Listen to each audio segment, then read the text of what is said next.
Meet Prayagraj Hule, a distinguished thought leader whose journey reflects a rare blend of early success in sports and business, underpinned by profound introspection.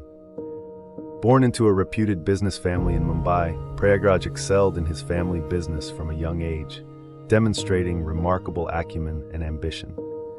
While he also holds a master's in English literature, it was his profound inner calling to explore the mysteries of life and the reality beyond the material world that led him to relinquish his thriving career in 1998 and dedicate his life to the study of Vedanta under his guru, Swami Parthasarathi. Desire is not the problem. What is the problem is that force, that vehicle you have, that wanting, the craving. What sets the pattern of life? That is the question. For nearly 3 decades, Prayagraj Hule has spoken across continents, addressing prestigious institutions and organizations, including the Young Presidents Organization and Harvard Business School alumni, Mayor's Office, Police and Police Commission members in Chicago, USA.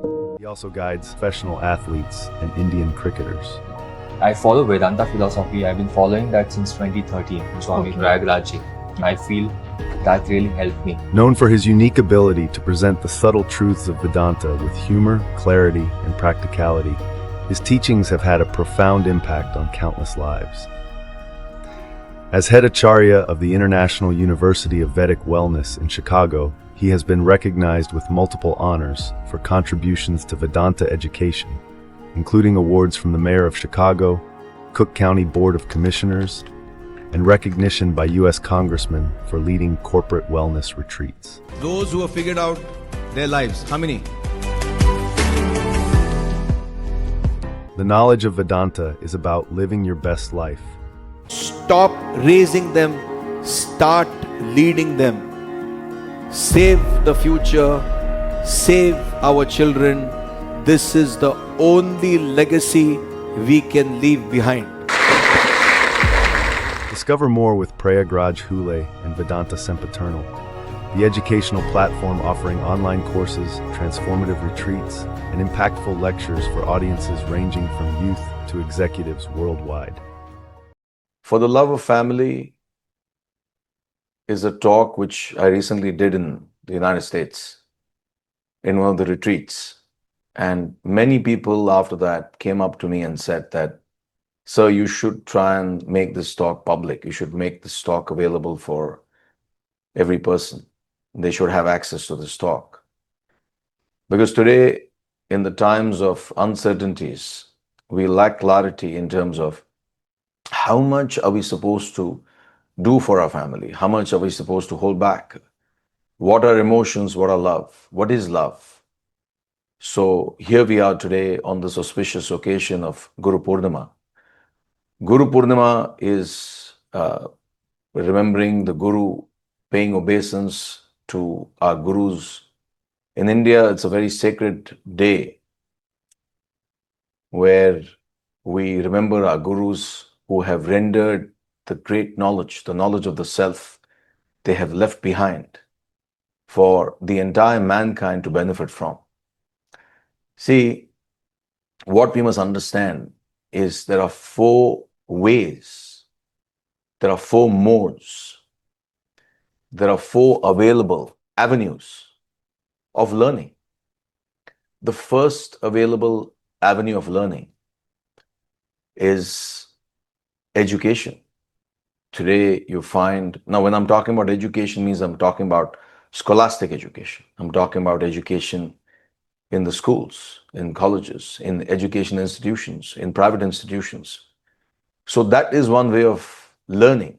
And you find that most of us, all of us, if not the whole world, is running after education. And it's important. It's important to keep ourselves abreast. It's important to keep ourselves updated so that we call ourselves educated in this world. The second mode of education, the second way of learning is culture.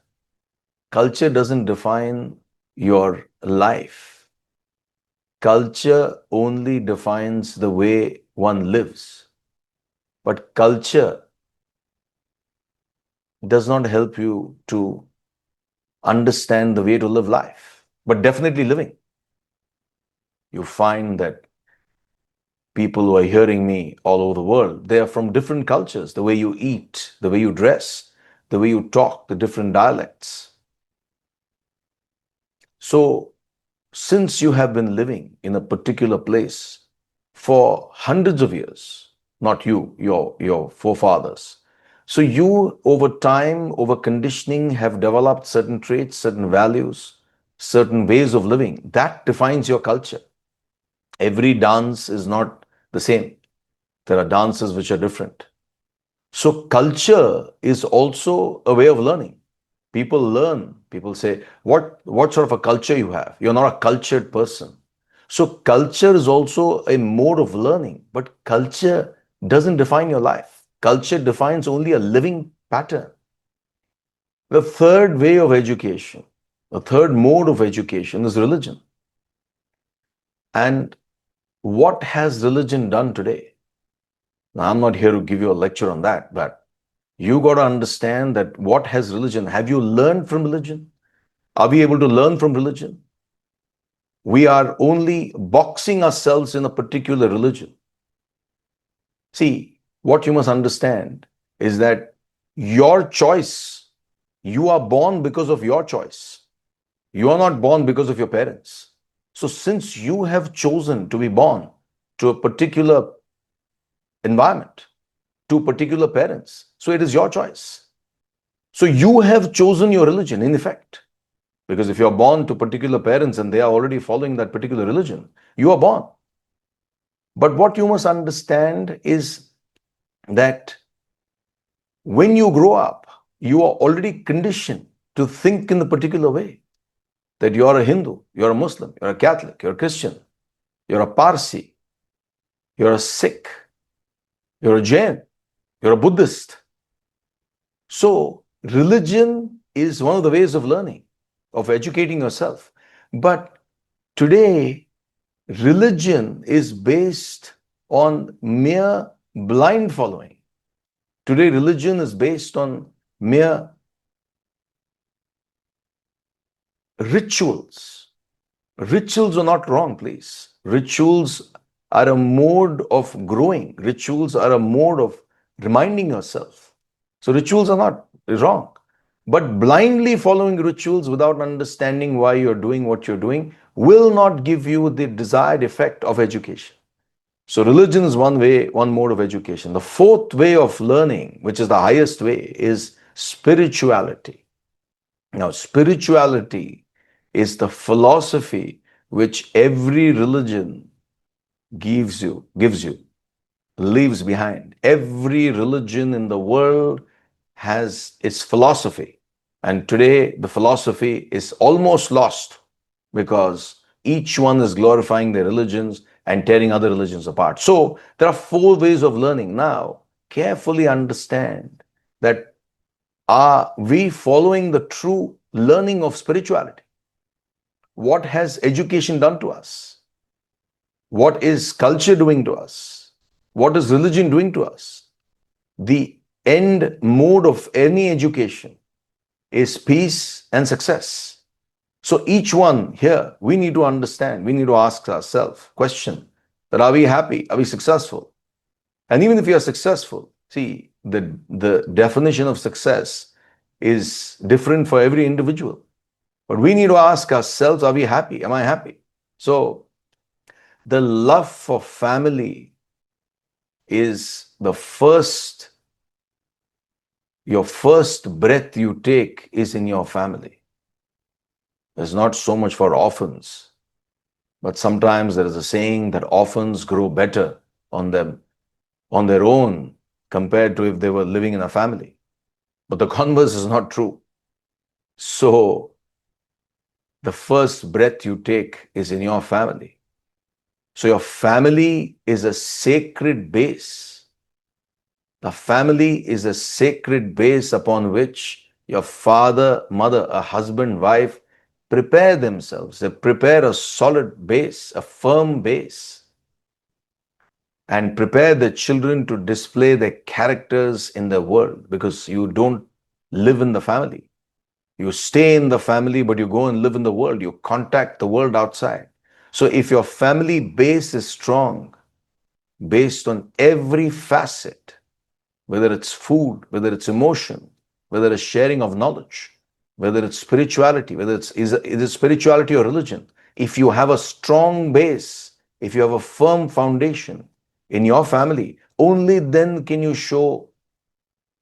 display a beautiful character in the world outside.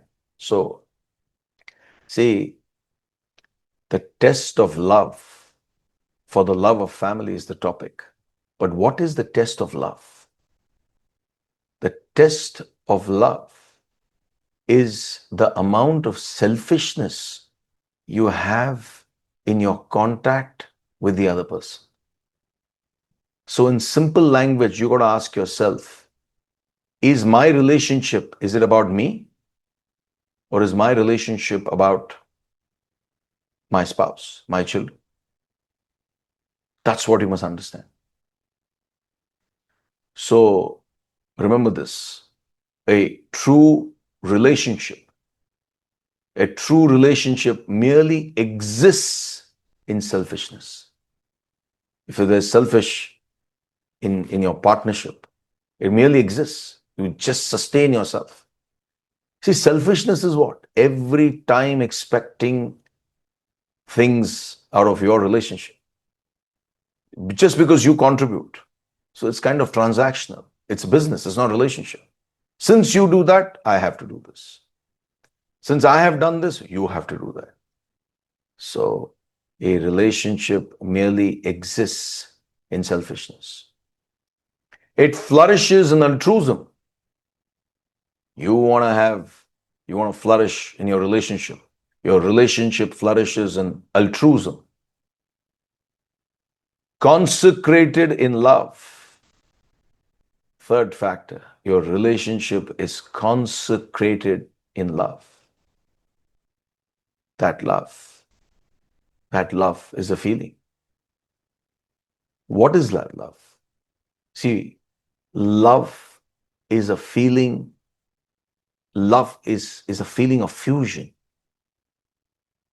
When an emotion emanates from you, that emotion which emanates from you, it either goes to your spouse, your children, your friends, your family, goes to the entire world, to animals. So love is fusion. And what is fusion? Fusion is the process. It's a process of two or more things joining, coming together. For what? To form a single entity. That is love. So when I love you, I have fused with you. So your happiness is my happiness. Your joy is my joy. Your sorrow is my sorrow. That is fusion, not demanding. I'll come back to that later. Not expecting all the time. No, so that doesn't mean that another person is not supposed to do. But what has that got to do with love? How does your feeling change towards your wife if she doesn't cater to you? Towards your husband if the husband doesn't cater to you? Towards your children just because your children don't look after you anymore, they don't call you. I recently met a man in the United States and he said, Pragji, I have made truce with my mother. I have forgiven her for all that she did to me. Forgive your mother. But I don't talk to her. There's another man I met. I don't talk to my father, but I've forgiven him for all that he has done. See, what you must understand, if you claim love, you cannot have love without the feeling of forgiveness. Forgiveness is internal wisdom. You may or may not forgive physically, but if you cannot forgive, you cannot love. It's as simple as that. So, just because your mother or father have not dealt with you in the particular way which you want them to be, you wanted that to be, so therefore you don't talk to them. Is that love? And you say, I've forgiven them. So, Love is a feeling, a process, a result of joining of one or more things which comes together to form a single entity as a whole. So I love you because I love you. When you say I love you, it's not because of anything. It's not because of the looks you give me. It's not because of what you do. It's not because of the songs you sing. It's not because of the food you make. It's not because you come along with me where I want to go. It's not because you follow me. It's not because you keep everything ready for me. It's not because you take care of my children that I love you. Love is love. Love is a feeling. It's fusion. Learn this today. Only then can you call yourself to be loving. See, what you must understand, the test of love is based on unification. If you have unified, if you have love, if you unify yourself in love, then there is no suffocating. There is no suffocation. You don't feel that suffocating feeling. Why do you need to feel? People say today, you know what? I feel suffocated with this man. I feel suffocated with this woman. It's because you don't allow that lady, you don't allow that man to function. Therefore, you feel suffocated. So, selfishness is choking. When you are selfish, you choke a person. See, you may be right. What you must understand is you may be right. The other person could be wrong. But you have no jurisdiction, you have no control over that person to hold that person and to curb that person to bend it in your own way. It's not possible. See, where the problem comes, see, learn this today. It all starts off with that one thought. How is that problem? Where does the problem come? I'm going to explain to you. You're going to watch it. See, the ladder of fall, the ladder of individual destruction. I'm using a powerful word, pardon me, but it's a fact. The ladder of individual, how you come down the ladder of destruction, how you come down the ladder, how you tumble down the ladder. Because if you don't watch out for that one thought, that's when you fall in love. That's when you fall in a relationship. That's when you fall as a person. So, the ladder of fall, it all starts off with that one. Take a look, it's here. The ladder of fall is that it all starts off with that one thought which comes into your mind. You keep on thinking about something, you're still on the mind.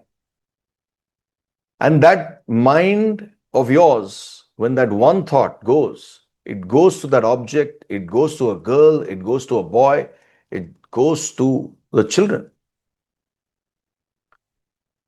The moment the mother knows, the moment a lady knows, the moment a woman knows that she is pregnant, she's a different person. She's a different lady. How amazingly the focus shifts from the husband to the child. Now, please cooperate with me. I'm not saying she doesn't love the husband. I'm not saying that, but please cooperate. Immediately, how the ownership shifts from the husband to the child. The child becomes all precious. The child becomes all important. So, from the time she is aware that she's become pregnant, her thought constantly goes, one thought goes, that single thought goes, that I'm pregnant. And if it's in the night, she's so excited. Probably she dreams. And after that, the whole time is my child, my child, my child, my child. A thought going towards the child. Everything is for the child. But the point is, it's not for the, it is for the child, but that my child is more visible in that factor. So the thought leads to attachment. And attachment, you attach, you get attached to that entity. You get attached to your child, you get attached to your husband, you get attached to your wife, you get attached to your work, you can get attached to anything. It all starts off with that one thought. And that thought leads to a desire. Desire are four thoughts, 10 thoughts, a flow of thoughts, more thoughts. All the thoughts converging. See, earlier you were only attached. You didn't want to possess. But now you have a desire to possess. And that is deadly. Nothing wrong with desire. But the problem, it emanates from the mind. Now, when you have a desire, and if your desire is not fulfilled, you get angry. You are angry. What is anger? Your desire not fulfilled. That's why you get angry. A thought obstructed is anger. And in that state of anger, if you don't hold of yourself, if you don't take hold of yourself, multiple thoughts running by themselves in the mind without the intervention of your thinking, without the intervention of your intellect, makes you delusional. You start thinking about ways and means to acquire the desired object. You plan, if you like a woman who's married, and if you find that you have all the wealth and power in the world, but she's married, she's not yours, you get delusional because your desire is so powerful to possess her, or vice versa, a man, to possess wealth, to possess anything in the world. You get delusional, and when you get delusional, you lose memory, the loss of memory of who you are. What is your status? Who are you in the world? How much have you contributed? You have built an entire empire, and for that one thing, you let everything go. For Helen of Troy, you have done everything for yourself and you let everything go for that one thing, one object, one lady, one man. You get delusional, you lose your memory. Loss of memory is loss of intellect. See, up till now, the intellect at least was there. But even up at the level of the desire, the intellect was there. But when your desire turns into surmounted anger, when your anger surmounts, you get delusional. When you get delusional, you lose your intellect. Actually, you start losing the intellect at the delusional level. So, delusion leads to loss of memory leads to loss of intellect, and when you lose your intellect, you are totally destroyed. I started off by saying how you get destroyed. There are two beautiful verses in the Gita, verse 62 and 63 of chapter 2, Bhagavad Gita. He says, a man thinking of objects develops attachment for them. Sorry, not desire, attachment. Attachment gives birth to desire. From desire arises anger. That's the first verse, 62, 63. From anger, delusion. Delusion creates confusion of memory. From confusion of memory, the loss of intellect. From loss of intellect, one perishes. Hyato vishayan pumsaha sangasteshu pajayate. Sangat sanjayate kamaha. Kamat krodho vijayate. Krodhat bhavati sammoha. Sammoha smriti vipramaha. Smriti pramshat buddhinasha pranashyati, says. When your buddhi nasham is destroyed, when your buddhi perishes, you lose. So, understand the power of love. And the power of love is not the power of attachment, please. If you are creating a force to get everything attached to you and for yourself, it'll never last. But if you're creating a force for you to love everyone, the onus is on you. The feelings, your feelings, it is unification, it is joining, it is fusing with that. That will last. That will last ever. So, friends, remember this, the power of obligation. Now, when you talk about love, how do you manifest that? It's by what your obligations are. You've got to understand what your obligations are, and your obligations No one needs to tell you what my obligation is, what your obligation is for your body, for your mind, for your intellect, for people. What is my obligation towards my wife? What is my obligation towards my children? So, the remember this, the power of obligation is not a frenzy of duty. That's what you must understand. The power of obligation is not a frenzy of duty. Oh, duty, duty, I got to do this, I got to do that. Oh, Guruji, I can't come for your lecture because I got to do this. I don't have time. The power of obligation is not a frenzy of duty. It's smooth. Obligation it's voluntary. You feel like your feeling and wisdom comes together that I have raised this family. When I say I means not I mean it's my duty towards my wife, it's my duty towards my children. As I said, a family is the base, it's the first place where you breathe. So if your family is not happy, if you're not happy at home, how can you be happy outside? If you and your children are not happy, how can you spread happiness outside? No, converse is not true, but still, you got to understand, you breathe in your family. You got to understand what love is. So, obligation is practical. When you do your obligations without any expectation, how can there be any divorce? See, the reason for divorce should be only in extreme situations. That's what you must understand. In short, obstructive expectation. Obstructive expectation is the cause for divorce. Remember that. When do you divorce? When you are obstructed to blossom into your character. When you are obstructed to blossom your feelings.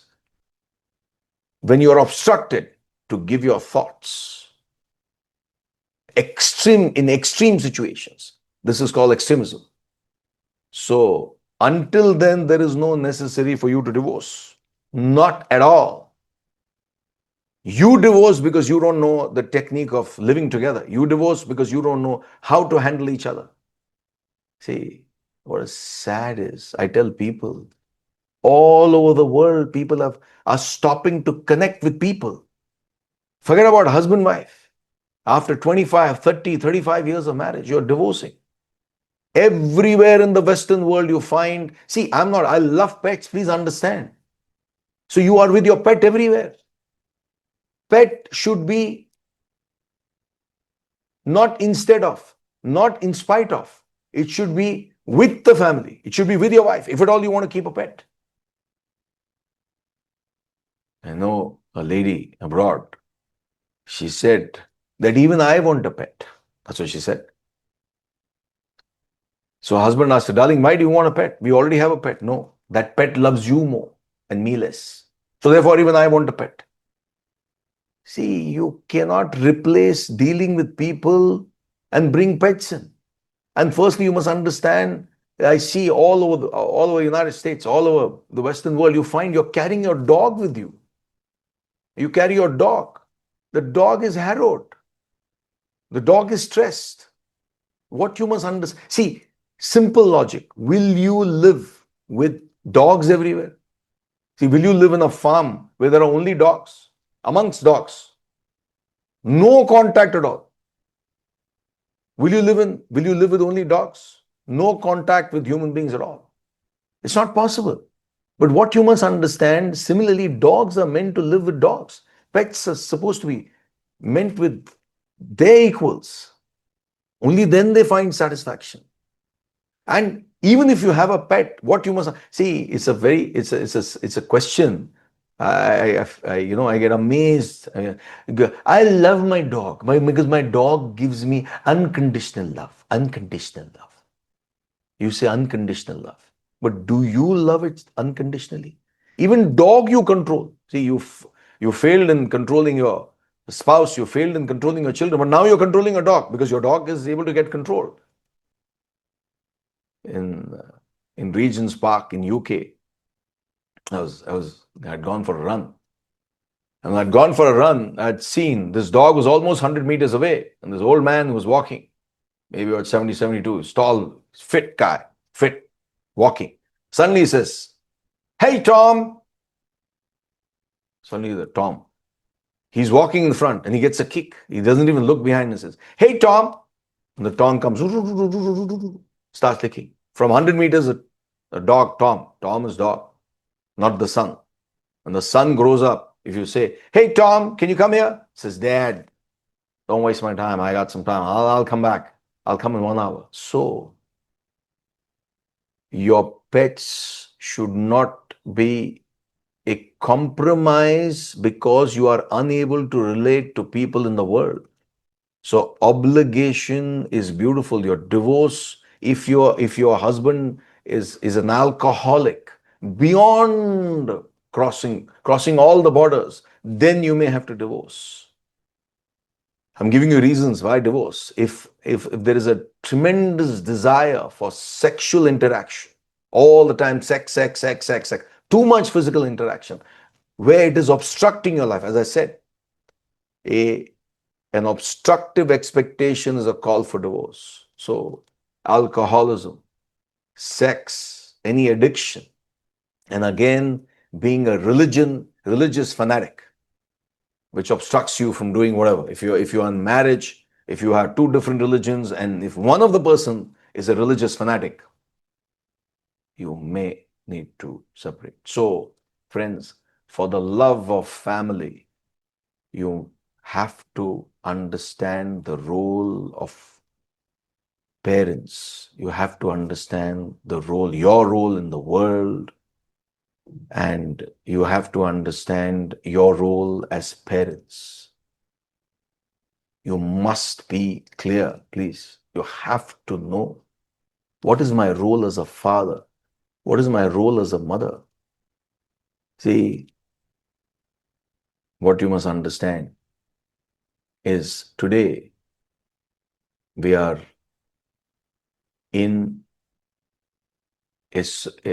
in a society, even in India. See, in India, and I'm not saying what is right, what is wrong. I'm just giving you the facts.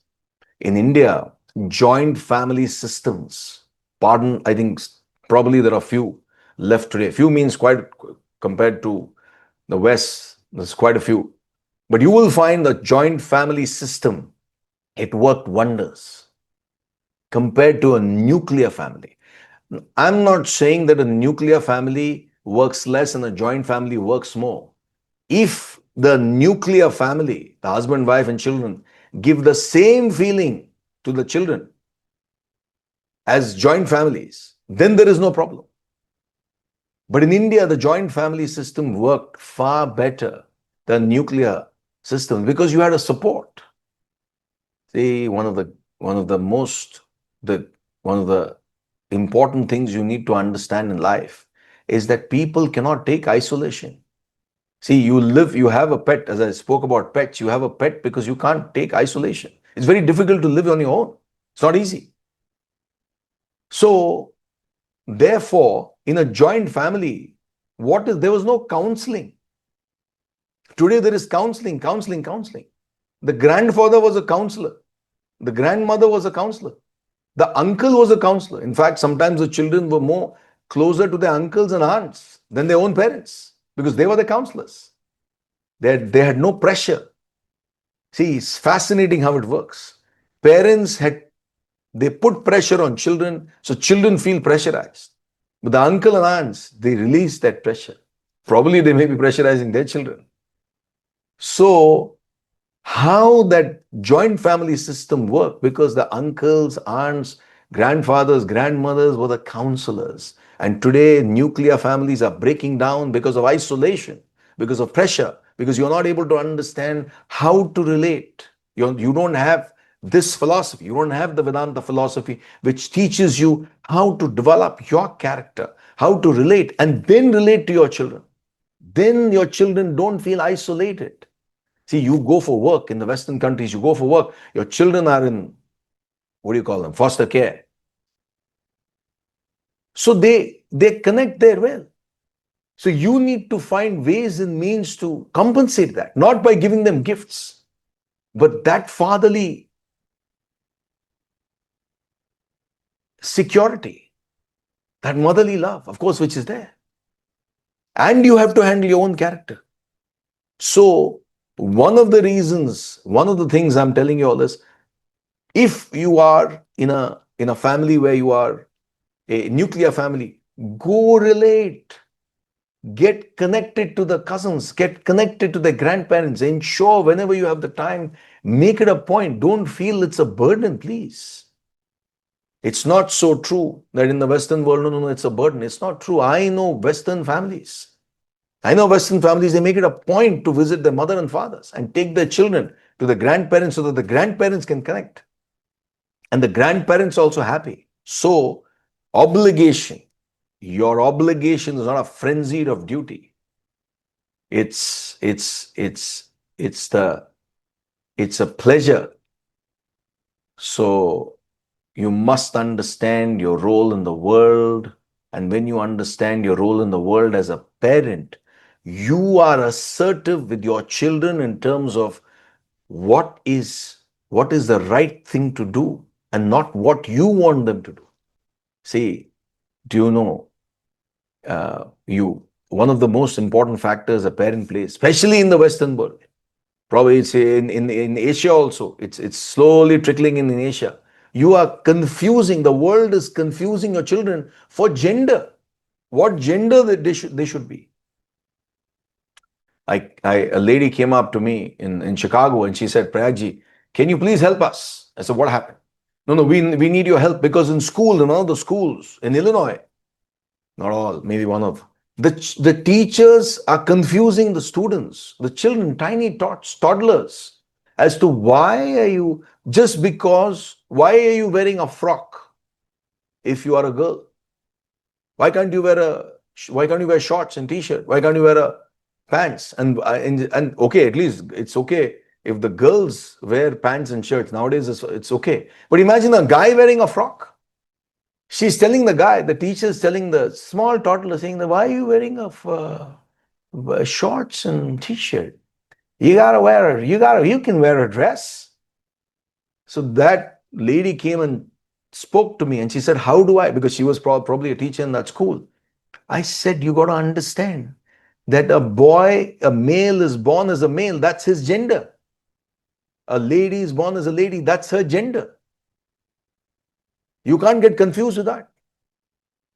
See, effeminate, feminine qualities are in the masculine gender, and masculine qualities are in the feminine gender. That's fine. But what keeps you a man, what makes you a man, what keeps you a man throughout your life is that your qualities of being masculine far more exceed the feminine qualities in you. What keeps you a lady is that the feminine qualities in you are far exceeded beyond the little masculine qualities you have. They are interchangeable qualities. That's okay. So I said, tell them that it's a fact that a boy cannot wear who created that? Yeah, if you wanted to create that from the very beginning, in Scotland, all the all the men wear skirts, sell them to Scotland. Huh? See, there is a lady I know in New York, a fascinating lady. She insists, she's got 3 girls, she insists that the girls should have bows.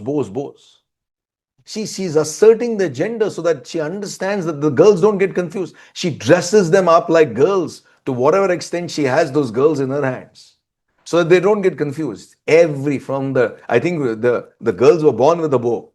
I have a feeling the girls were born with a bow. From the time the child is turned 1, there is a bow. The bow has to be there. Dresses have to be there. They dress up like girls. This is assertiveness of parents. Now you can stretch it where you want. That's the obligation. There's no confusion in gender. You got to understand that. So the role of a husband is different. The role of a wife is different. For the love of family, the husband has to understand what is my role. The wife has to understand what is my role and play that role beautifully. How can there be any divorce if you function a life so beautifully? See, there's a quote, you can see it here. Divorce is for the lack of solution. Divorce is for the lack of solution. Moreover, procrastinating a problem to the future. Divorce is for the lack of solution. Moreover, procrastinating the problem to the future. Divorce doesn't mean you've solved the problem. If you have not solved your mindset, which is not accepting the behavioral pattern, as I said, if it's extreme, it's fine. But if you've not corrected, if you've not changed your mindset, then you will divorce. And you will carry the same problem forward. By Prayagraj Hule. The man has written that. So, see, roles are one of the most important things. Lord Rama played a beautiful role. He played he played a role as a husband. He was in search of his wife. Almost half his life he spent in the jungles and then searching for his wife. When he was a king, he was a king. When he was a son, he was a son. Can't get into that in details. So you got to understand what your role is. And Shakespeare, King Lear, Cordelia, she played her role. Her sisters, two sisters, Goneril and Regan, they didn't like the father, but because they wanted the wealth of their father, they tricked their father into showing superficial emotions, talking flowery language. Silence. Cordelia was silent. So on the day when the king decided on his 80th birthday that he wanted to divide the kingdom into three parts, Goneril, Regan, and Cordelia, three daughters, he called upon all his subjects, he called upon all his people they all came and they said, now you will see I am dividing my wealth and you will see how my daughters, the reason is how my daughters love me and each one has something to say about me. Goneril and Regan went on spinning yarns and yarns. Oh, I love you, my dad is this, my father is this, my father, he's God, my father. And throughout, Cordelia was keeping quiet, silent. She knew the sisters wanted only the father's wealth. The sisters were not interested in the father. And when it was her turn, and in fact, King Lear was fond of Cordelia even more. And he was waiting for Cordelia to speak. But when the chance of Cordelia came to speak, King Lear said, Cordelia, my dear, what do you have to say about your father? Cordelia said, nothing. Nothing. In front of the whole crowd, she says, nothing. King Lear says, Cordelia, he didn't say that. Have you lost your mind? He says, nothing comes out of nothing. Which means if you say nothing, you get nothing. And Cordelia says, I don't need anything. She didn't say that. He banished Cordelia. He divided the England into two, and the king after that was on the streets. Because both the daughters, one daughter said, you got to take care of him. Oh, I don't have the time. The doctor said, no, I have taken care of him for 2 months. You got to take him, please keep him. Both the daughters, they threw the king of England on the streets of England. And when Cordelia knew this, she came and she says, now I have divided loyalties between my husband and my father. My husband, you supported me when you had to, but now my father needs me. So therefore I have to go. So you need to understand your roles, please. If you do not understand your roles, you got to understand your child senses your dominance. As a parent, you got to understand you don't dominate over your children. They sense you. They resist you. See, a child is too smart. Even at the age of 1, 2, 3, they're too smart. They sense everything, they know everything. They probably may not be able to, they may not be able to articulate what they're feeling. But they know everything. They know the intimacy between husband and wife. They know that. They may not be able to articulate that. but the child senses your dominance and the child resists that. It may not be physically possible for it to reject it during when they are small, but they reject it later. And the child senses freedom, because in freedom the child grows. So what today I will give you some points for the love of family. Make a note of it. The impediments for the love of family. So if your love is being impeding, if your love is being obstructed, what are the factors which obstruct you to deal with your family in a harmonious way? So the first impediment is ego and complexes. Ego. So what if you're the breadwinner in the house? But I am saying this. How does ego manifest? It's I, as I said, if the only role of the mother is that feeling of my child is to protect the child. The only role of the father is that my son is to protect the son and keep the son in the world, to do whatever best that the son has come here to do. The daughter has come here to do. What is the daughter come here? The daughter has come here in this world to fulfill a particular role. A mother should understand that.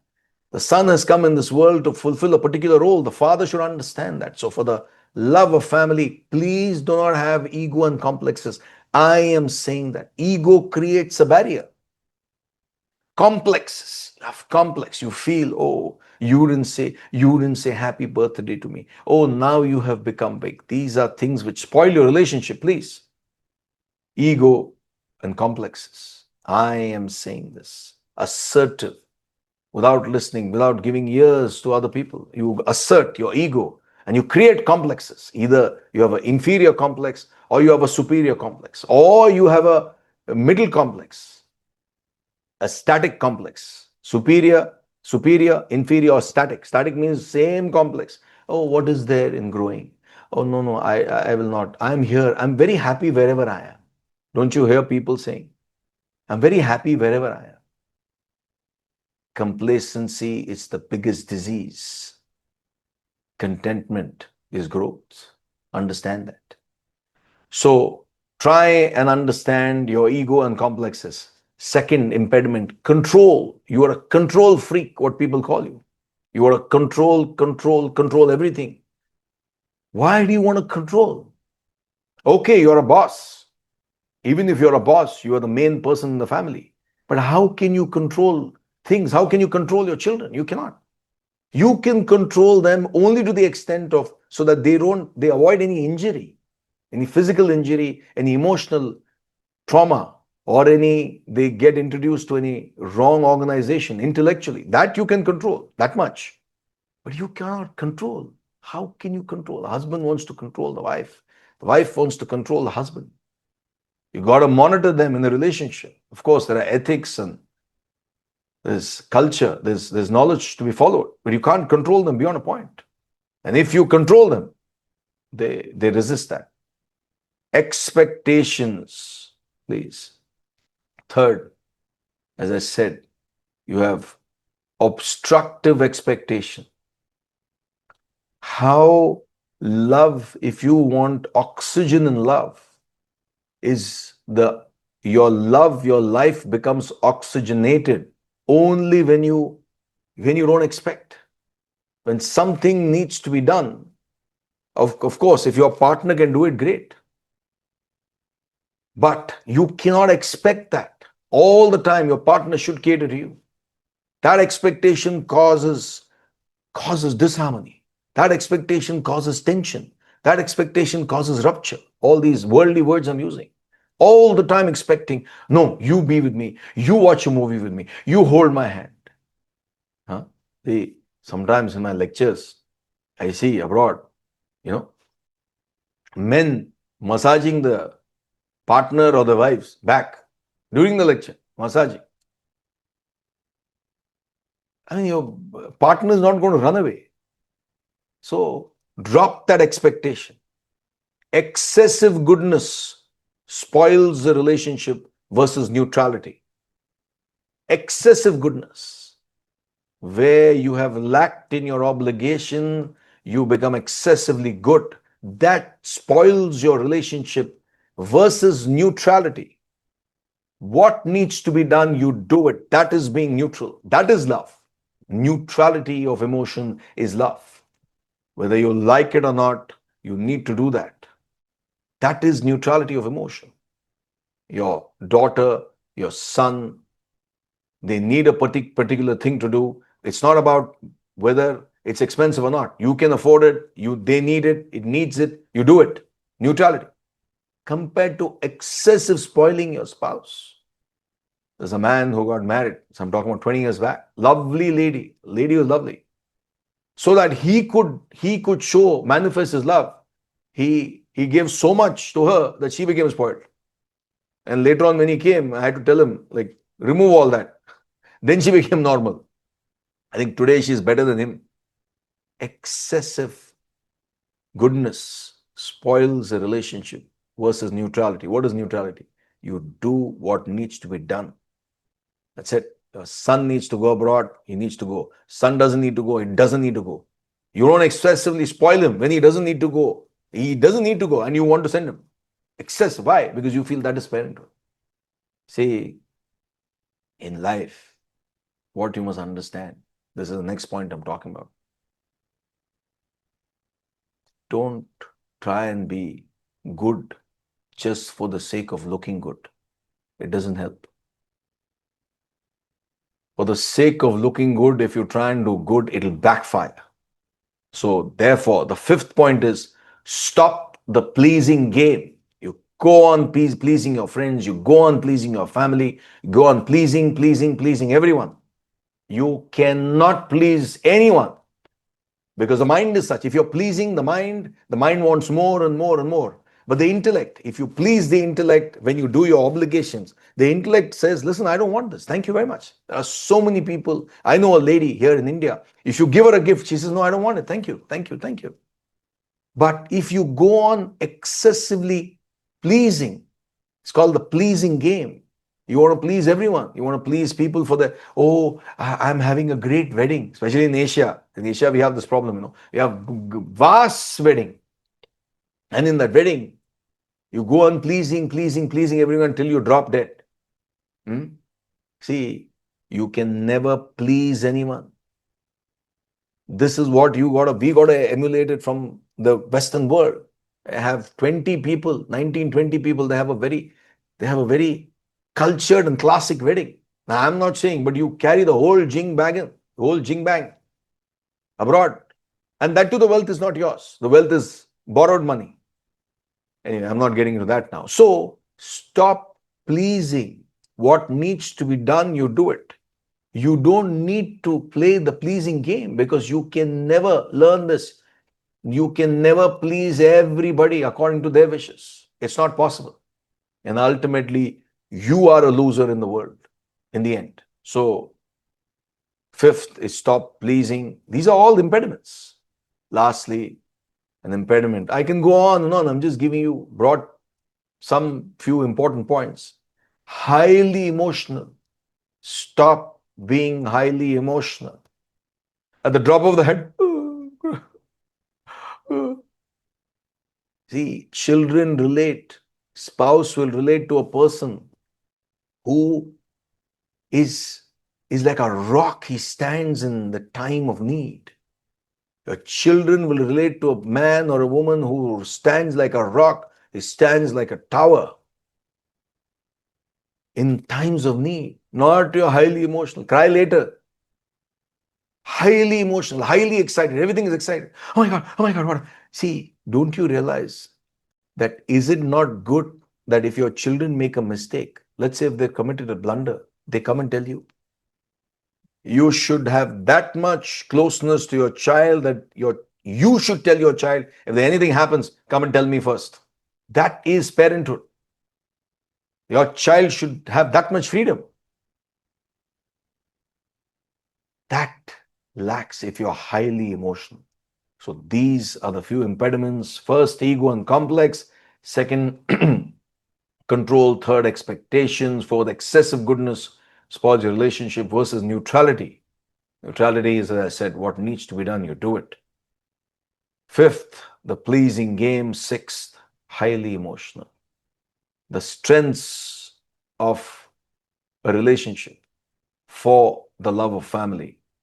The strengths of the relationship is, first is unconditional love.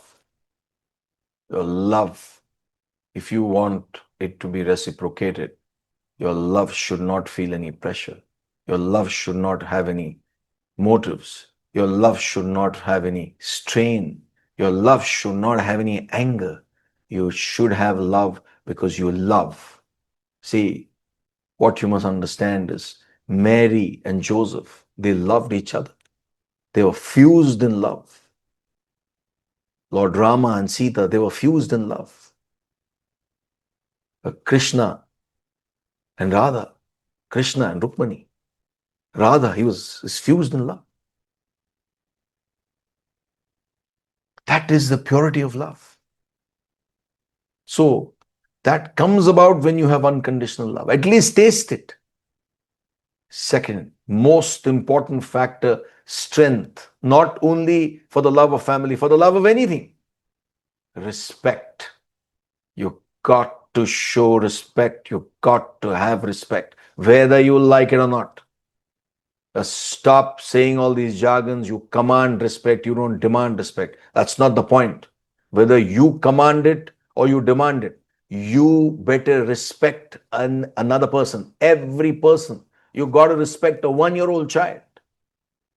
Just because you believe you do everything. See, a guru should respect the students. The sanctity of a guru is preserved. The sanctity of a guru is his stature is eternal.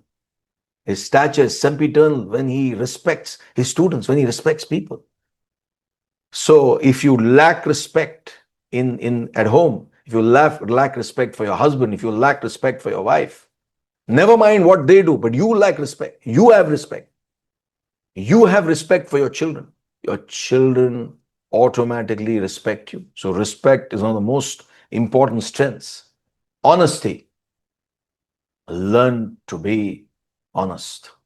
Honesty does not mean speaking the truth, but honesty is going according to what your conscience says. You've got to learn to be honest in the family, for the love of family. Fourth, understanding. Understanding each one's role, understanding each one's character, understanding each one's behavior. You've got to understand. Without understanding, doesn't matter even if your child gets angry one day, doesn't matter if your spouse is excited one day, but you've got to understand, okay, doesn't matter. Because it is not that momentary behavior, it is that total behavior which you account. My wife could get angry, that's okay. But what is the total behavior? Totally, she's a lovely person. On the whole, she's lovely. My husband is freakish today, but on the whole, he's a lovely person. So understand their nature, total nature. Support. Fifth is support.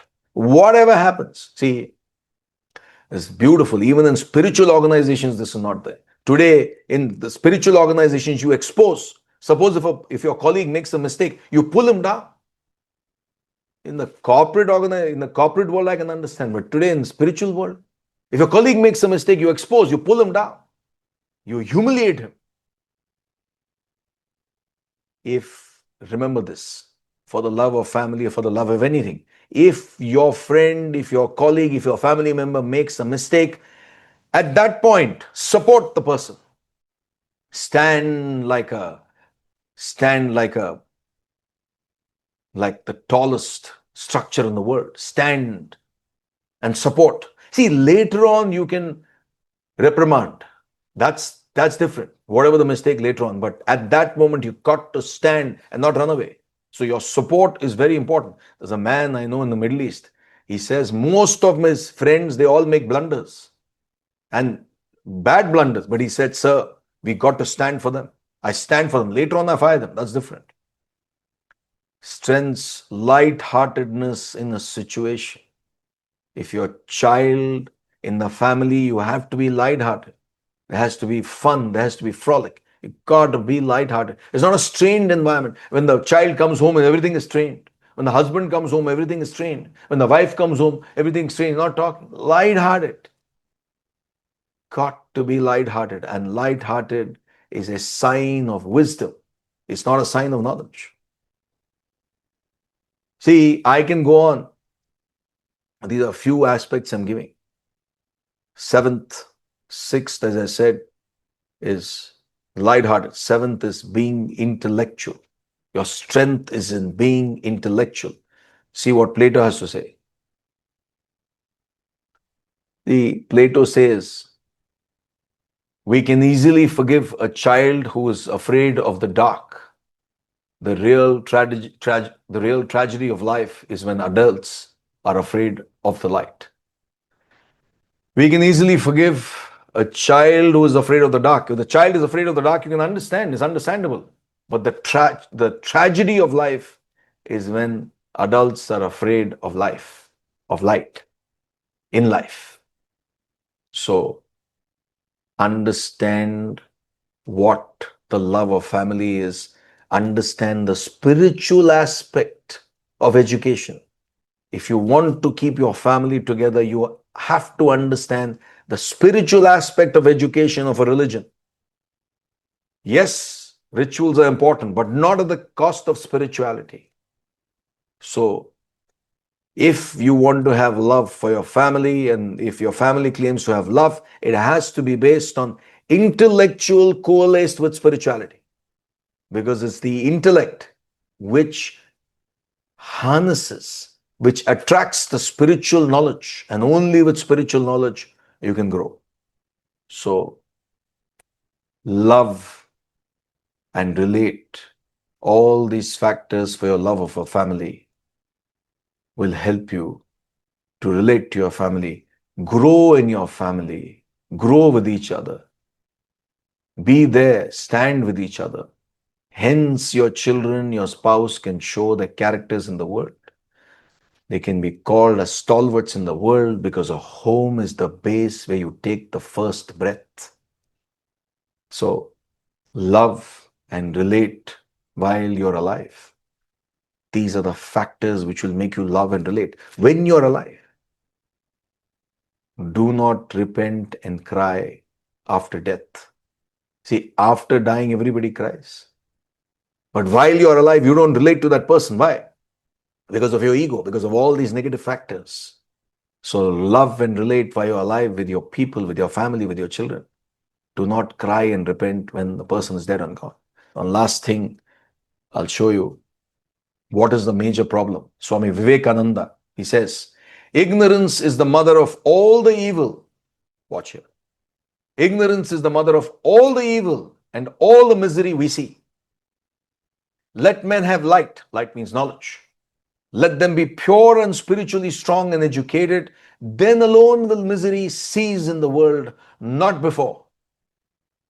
We may convert every house in the country into a charity asylum. We may fill the land with hospitals, but the misery of man will still continue to exist